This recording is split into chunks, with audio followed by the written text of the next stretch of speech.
Antarctica एक ऐसा महाद्वीप जहां का मौसम बहुत कम बर्फीली हवाओं से मुक्त रहता है। कभी कभार तो यहां पर 320 किलोमीटर प्रति घंटे की रफ्तार से चलने वाली हवाएं आपका दिल दहला देंगी।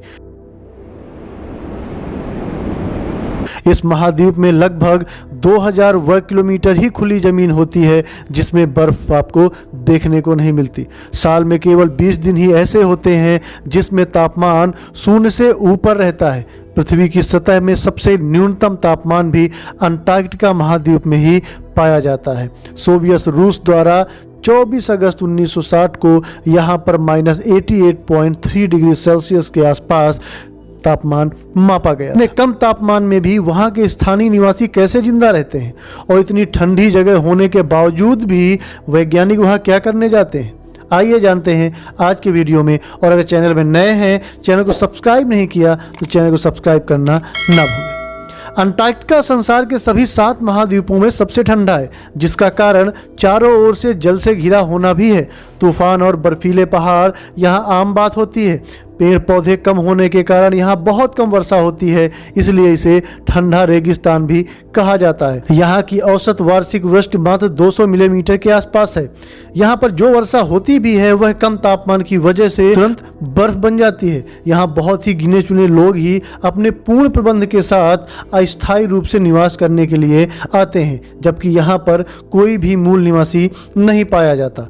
अंटार्कटिका महाद्वीप 5वां सबसे बड़ा महाद्वीप है और अगर इसके क्षेत्रफल की बात करें तो इसका क्षेत्रफल 1.4 करोड़ वर्ग किलोमीटर के आसपास है, जो क्षेत्रफल के हिसाब से देखें तो ऑस्ट्रेलिया से भी बड़ा है। यह एकमात्र महाद्वीप है जो अलग है और शून्य आबादी वाला है। औसत रूप में अंटार्कटिका विश्व का सबसे ठंडा, शुष्क और तेज हवाओं वाला महाद्वीप है। यह 3 महासागरों हिंद महासागर, प्रशांत महासागर और अटलांटिक महासागर से घिरा हुआ है। अब बात करते हैं अंटार्कटिका महाद्वीप के खोज। अंटार्कटिका महाद्वीप की खोज कैप्टन जेम्स कुक ने 1774 में की थी। अंग्रेज खोजकर्ता जेम्स कुक अंटार्कटिका वृत्त के दक्षिण में किसी भूभाग की खोज पर निकल पड़े थे। आगे चलने के बाद उन्हें बर्फ की एक विशाल दीवार मिली। उसने अनुमान लगाया कि इस दीवार के आगे जमीन हो सकती है और उसका अनुमान बिल्कुल सही निकला। वह अंटार्कटिका की दहलीज पर पहुंच गया था। पर स्वयं अंटार्कटिका पर पैर रखने के लिए मनुष्य को 75 साल और लग गए। इस भूमि से पूरे विश्व का परिचय करवाने वाले 1820 में रूस के अभियानकर्ता मिखाइल लाजारेव और फैबियन बेलिंगशोमैन को जाता है।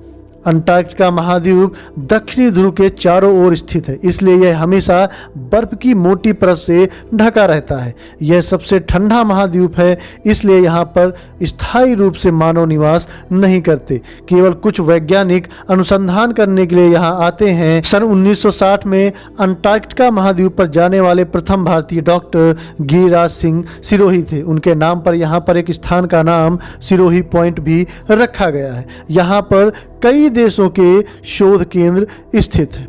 एक समय था जब अंटार्कटिका पर 20 डिग्री के आसपास तापमान रहता था, लेकिन बदलती हुई प्राकृतिक परिस्थितियों के साथ यहाँ का तापमान शून्य हो गया और सारी वनस्पति समाप्त हो गई। वैज्ञानिकों ने सर्वप्रथम पृथ्वी पर ओजोन परत में ब्लैक होल की घटना का पता यहीं पर देखकर लगाया था। आपको जानकर ताज्जुब होगा कि इस महाद्वीप पर 1962 से लेकर आज तक एक परमाणु संयंत्र भी चल रहा है। यहाँ का सबसे कम तापमान 128 फ़ारेनहाइट दर्ज किया गया था, जबकि इतनी अजीबोगरीब परिस्थितियां होने के बावजूद भी यहाँ पर 1150 प्रकार की फंगी की प्रजातियां पाई जाती है। अंटार्कटिका, जिसका अधिकतर भाग 1.6 किलोमीटर मोटी बर्फ की परत से ढका हुआ है, आज भी इस महाद्वीप में 4000 से अधिक वैज्ञानिक विभिन्न देशों से आकर अनुसंधान कर रहे हैं। अंटार्कटिका इसलिए महत्वपूर्ण है क्योंकि वहाँ अनेक प्रकार के वैज्ञानिक प्रयोग किए जा सकते हैं। वैज्ञानिकों ने वहाँ पृथ्वी की चुंबकीय विशेषताओं,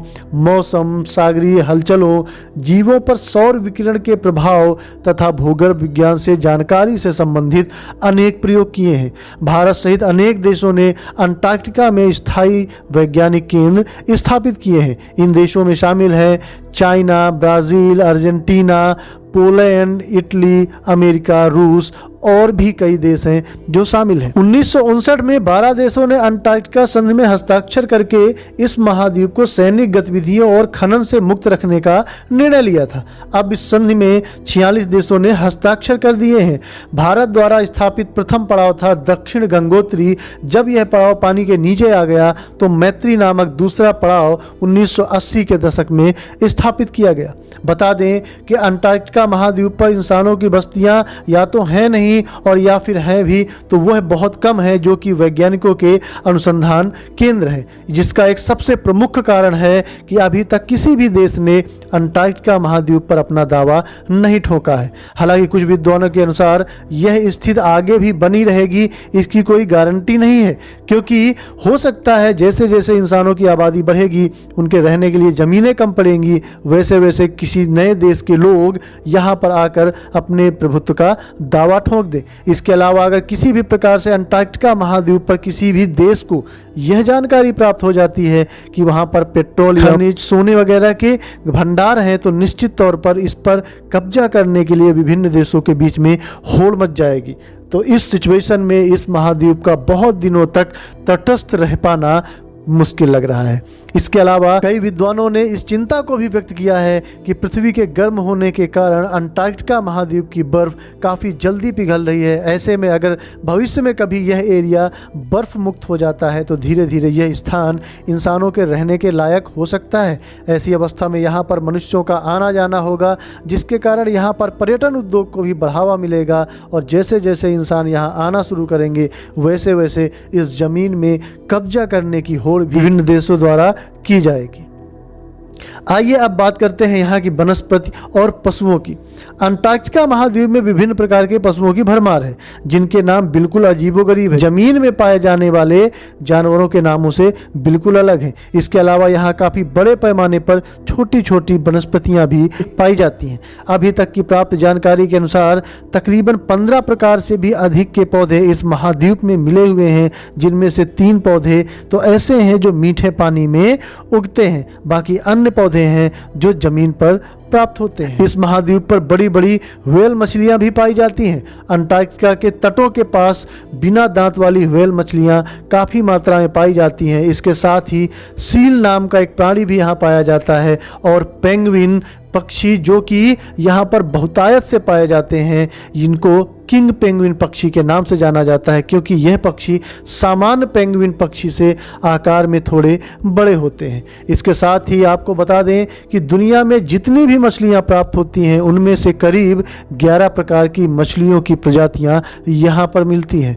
जो पशु धरती पर रहते हैं उनकी संख्या यहाँ ना के बराबर है, क्योंकि यहाँ पर सिर्फ बर्फ होती है। इस वजह से उन पशुओं का यहाँ जिंदा रह पाना मुश्किल होता है। इसके अलावा ऐसे फूलों की संख्या भी यहाँ ना के बराबर है, जिनकी खेती हम सामान्य परिस्थितियों में जमीन में या बाकी के महाद्वीप में करते हैं और उनको मार्केट में बेच करके कुछ आमदनी भी कर सकते हैं। हालांकि सिर्फ विशाल बर्फ और पेंगुइन की बड़ी कॉलोनियों के रूप में ही नहीं जाना जाता, यह कुछ बेहद रहस्यमयी चीज़ों के लिए भी जाना जाता है।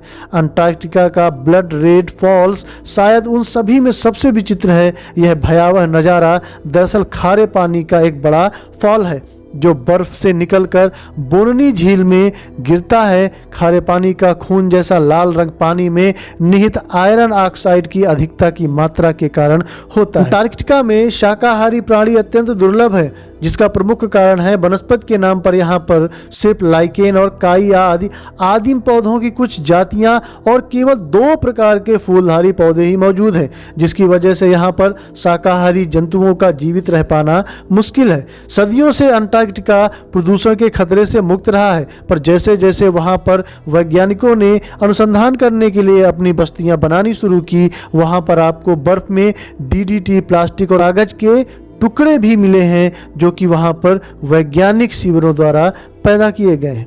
वैज्ञानिकों का मानना है कि अंटार्कटिका में 900 से भी अधिक पदार्थों की महत्वपूर्ण खानें हैं और इनमें शामिल है सीसा, तांबा और यूरेनियम। इतने महत्वपूर्ण पदार्थों की खानों के होने के बावजूद भी अभी तक किसी भी देश को इन खानों के विषय में पुख्ता जानकारी नहीं मिली है, जिस वजह से अभी भी सारे देश एकदम शांत बने हुए हैं। जिस भी दिन किसी भी एक देश को यहाँ पर खनिज पदार्थों के भंडार होने का पता लगा, उस दिन से इस महाद्वीप में कब्जा करने की होड़ मच जाएगी, जो संपूर्ण इंसानियत और संपूर्ण पृथ्वी के लिए खतरे की घंटी होगी। तो ये वीडियो कैसा लगा कमेंट करके बताइएगा, और वीडियो अच्छा लगा हो तो चैनल को लाइक करिएगा, शेयर करिएगा और सब्सक्राइब